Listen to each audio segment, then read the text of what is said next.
ॐ श्री गुरवे नमः। ॐ शान्ति शान्ति शान्तिः। अहंकार अहंकार रहस्ययुक्तो श्रृंकार गूढ़ार्थ महाविभूत्या ओंकार मर्मा प्रतिबोधिकाभ्यां नमो नमः श्री गुरुपादुकाभ्याम्। ॐ सहनाववतु सहनो भुनक्तु सह वीर्यं करवावहे तेजस्विनावधीतमस्तु मा विद्विषावहे।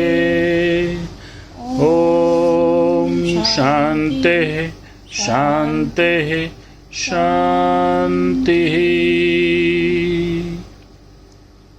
प्रणाम भगवान। प्रणाम भगवान।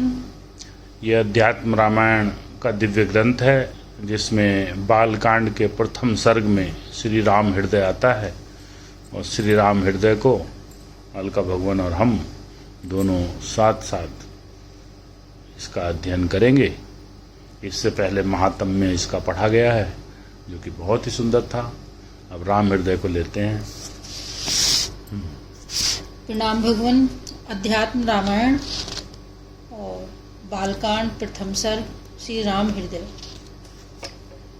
जिन चिन्मय अविनाशी प्रभु ने पृथ्वी का भार उतारने के लिए देवताओं की प्रार्थना से पृथ्वी तल पर सूर्य वंश में माया मानव रूप से अवतार लिया और जो राक्षसों के समूह को मारकर तथा संसार में अपनी पाप विनाशिनी अविचल कीर्ति स्थापित कर पुनः अपने आद्य ब्रह्म स्वरूप में लीन हो गए, उन श्री जानकी नाथ का मैं भजन करता हूँ, जो विश्व की उत्पत्ति स्थिति और लय आदि के एकमात्र कारण हैं, माया के आश्रय होकर भी मायातीत हैं, अचिंत्य स्वरूप हैं, आनंद घन हैं, उपाधिकृत दोषों से रहित हैं तथा स्वयं प्रकाश स्वरूप हैं। उन तत्ववेत्ता श्री सीतापति को मैं नमस्कार करता हूँ। जो लोग इस सर्व पुराण सम्मत पवित्र अध्यात्म रामायण का एकाग्र चित्त से नित्य पाठ करते हैं और जो इसे सुनते हैं वे पाप रहित होकर श्री हरि को ही प्राप्त करते हैं। यदि कोई संसार बंधन से मुक्त होना चाहता हो तो वह अध्यात्म रामायण का ही नित्य पाठ करे। जो कोई मनुष्य इसका नित्य सेवन करता है वह लाखों करोड़ों गोदान का फल प्राप्त करता है। श्री शंकर रूप पर्वत से निकली हुई राम रूप समुद्र में मिलने वाली यह अध्यात्म रामायण रूपिणी गंगा त्रिलोकी को पवित्र कर रही है।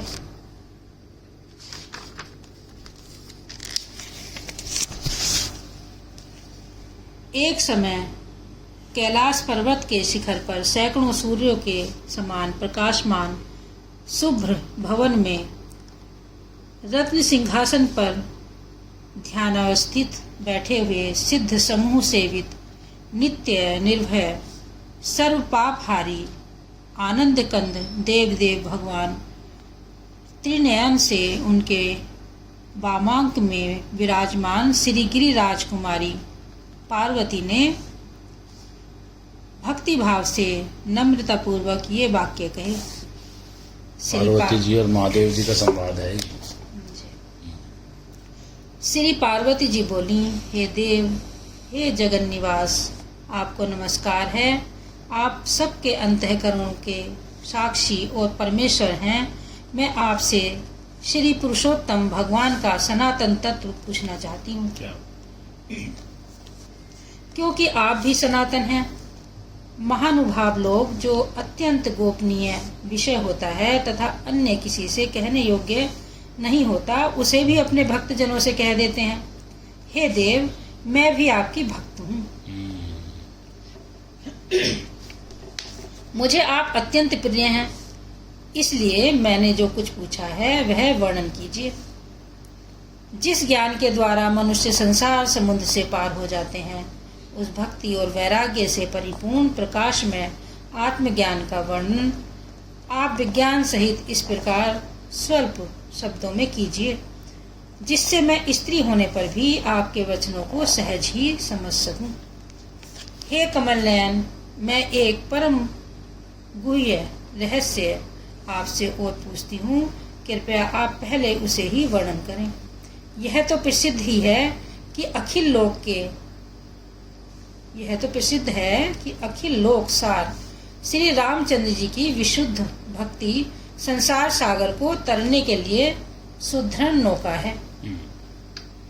संसार से मुक्त होने के लिए भक्ति ही प्रसिद्ध उपाय है, उससे श्रेष्ठ और कोई भी साधन नहीं है।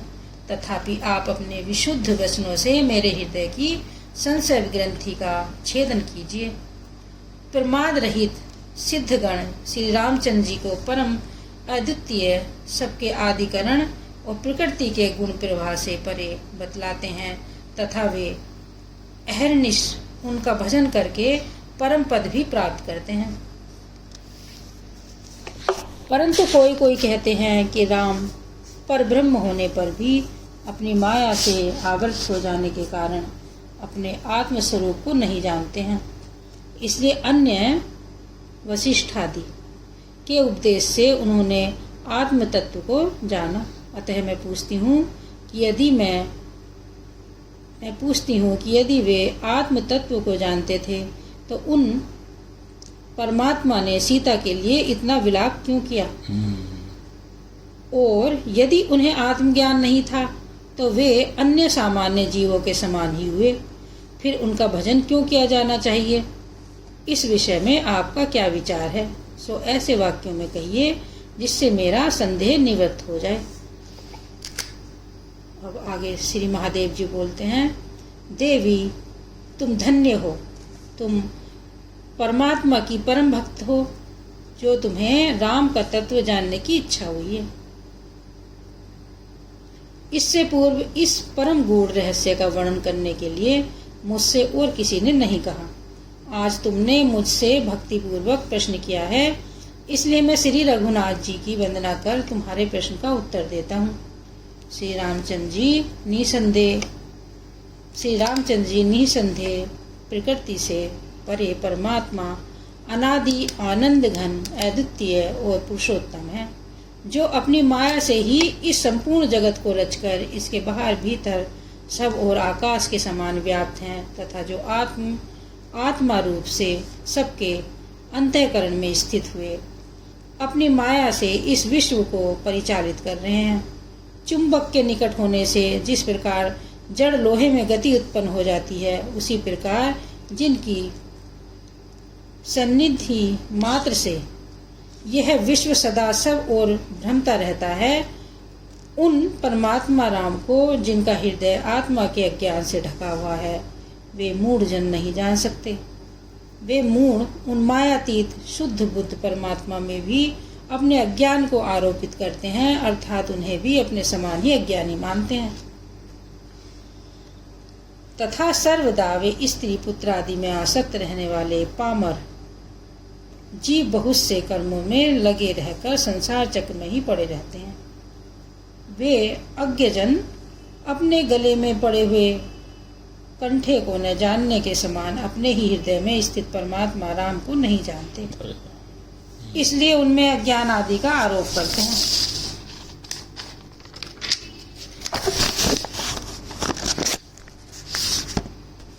वास्तव में जिस प्रकार सूर्य में कभी अंधकार नहीं रहता,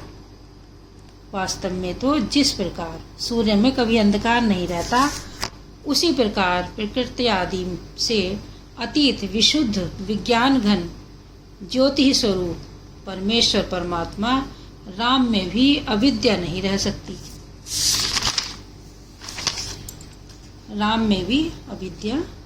सकती। और जिस प्रकार चक्कर लगाते समय मनुष्य को नेत्रों के घूमने से ग्रह आदि भी घूमते हुए प्रतीत होते हैं, उसी प्रकार लोग अपने देह और इंद्रिय रूप कर्ता के किए हुए कर्मों का आत्मा में आरोप करके मोहित हो जाते हैं। प्रकाश रूपता का कभी व्यभिचार न होने से जिस प्रकार सूर्य में रात दिन का भेद नहीं होता, वह सर्वदा एक समान प्रकाशमान रहता है, उसी प्रकार शुद्ध चेतन घन भगवान राम में ज्ञान और अज्ञान दोनों कैसे रह सकते हैं। आगे महादेव जी कहते हैं कि अतएव परानंद स्वरूप विज्ञान घन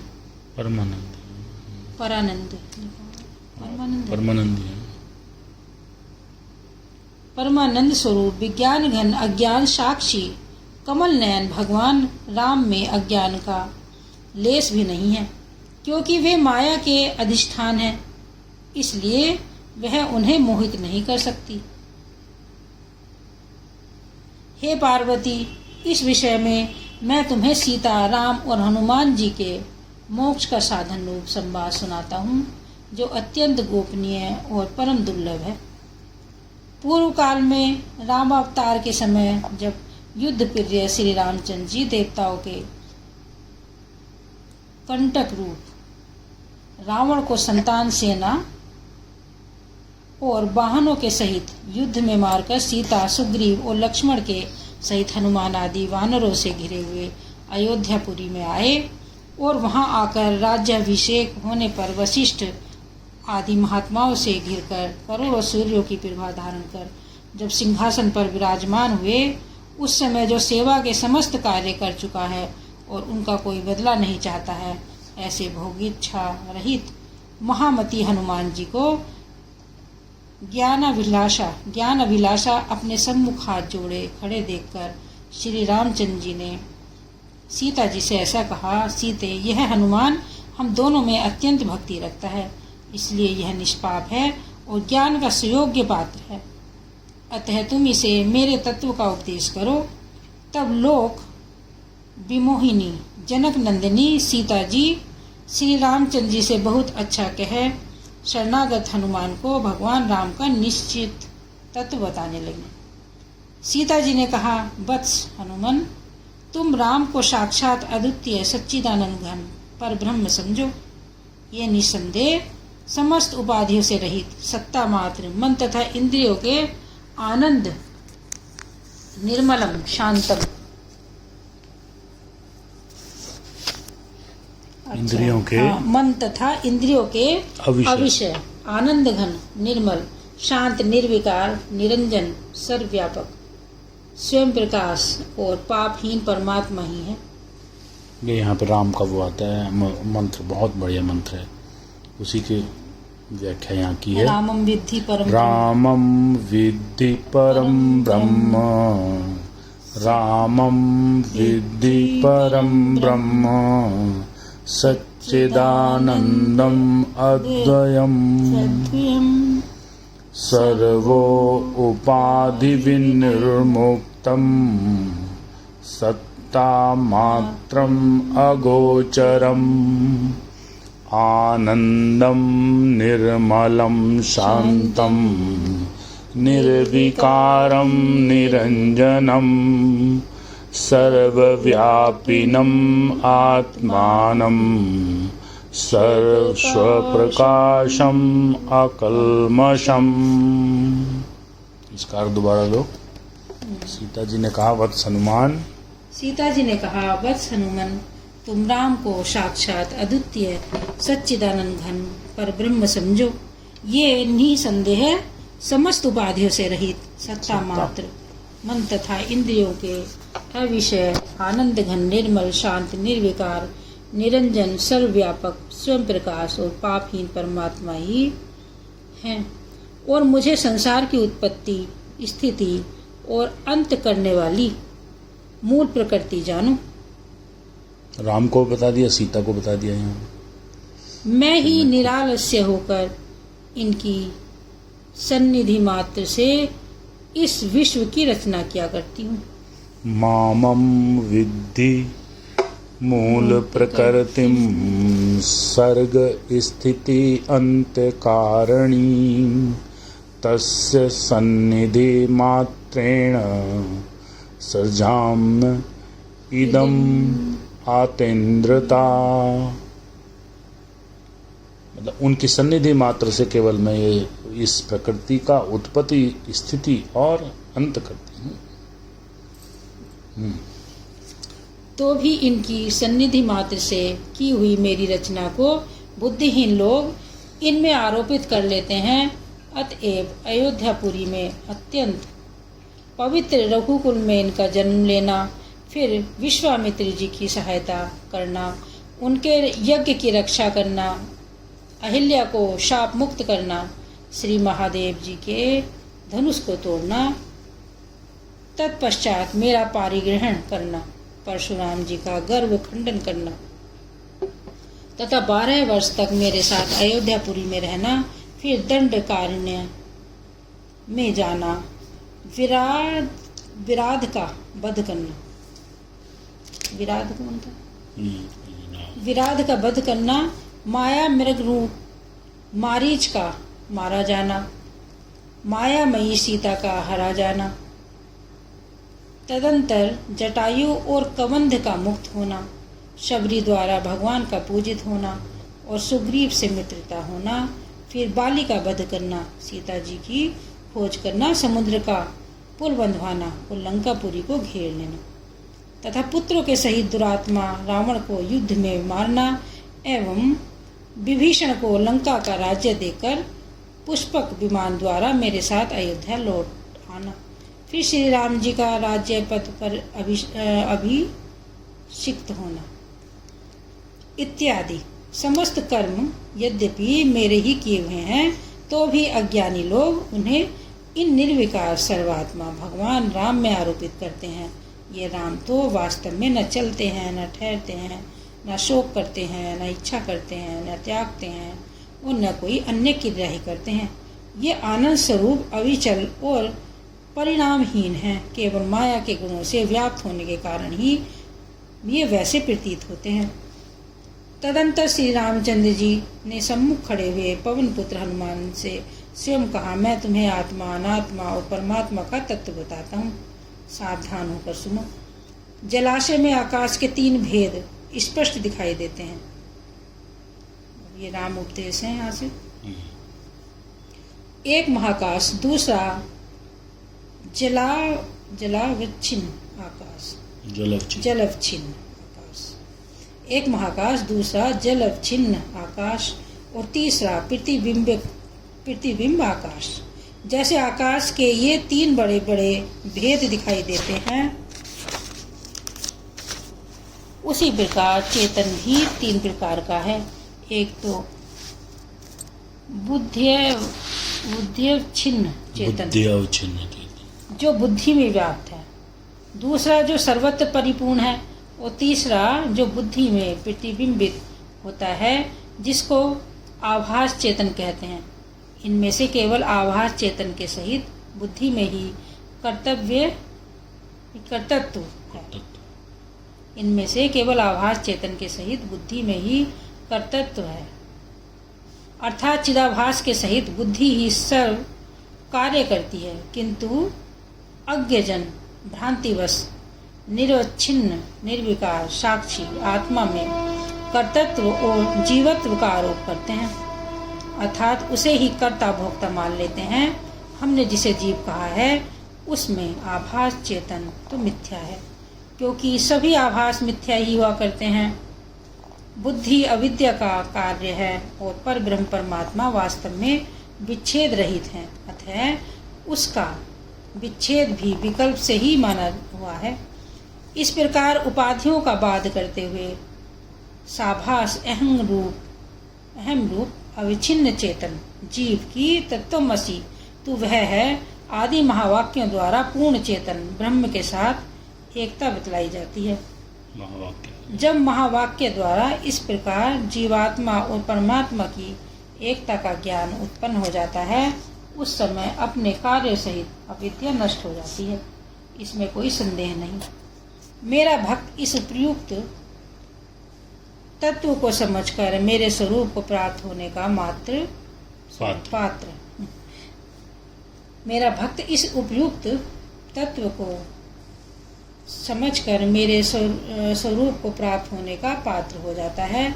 पर जो लोग मेरी भक्ति को छोड़कर शास्त्र रूप गड्ढे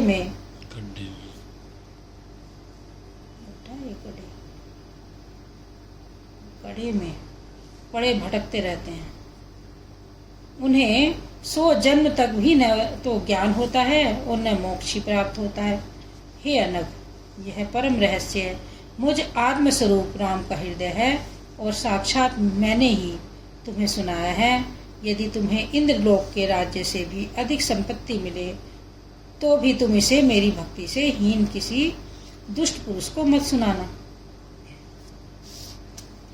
और आगे श्री महादेव जी बोले, हे देवी, मैंने तुम्हें यह अत्यंत गोपनीय, हृदयहारी, परम पवित्र और पाप नाशक श्री राम हृदय सुनाया है। यह समस्त वेदांत का सार संग्रह साक्षात श्री रामचंद्र जी का कहा हुआ है। जो कोई इसे भक्ति पूर्वक सदा पढ़ता है वह निसंदेह मुक्त हो जाता है। इसके पठन मात्र से अनेक जन्मों के संचित ब्रह्म हत्यादि समस्त पाप निसंदेह नष्ट हो जाते हैं, क्योंकि श्री राम के वचन ऐसे ही हैं। जो कोई अत्यंत भ्रष्ट, अतिशय पापी, परधन और पर स्त्रियों में सदा प्रवृत्त रहने वाला, चोर, ब्रह्म हत्यारा, माता पिता का वध करने में लगा हुआ और योगी जनों का अहित करने वाला मनुष्य भी श्री रामचंद्र जी का पूजन कर इस श्री राम हृदय का भक्ति पूर्वक पाठ करता है, वह समस्त देवताओं के पूज्य उस परम पद को प्राप्त होता है जो योगी राजों को भी परम दुर्लभ है। ओम श्रीमद् अध्यात्म रामायणे उमा महेश्वर संवादे बालकांडे श्री राम हृदयम नाम प्रथम सर्ग समाप्ति। और बढ़िया, इस तरह से ये राम हृदय नामक पहला सर्ग यहाँ प्राप्त पूर्ण होता है।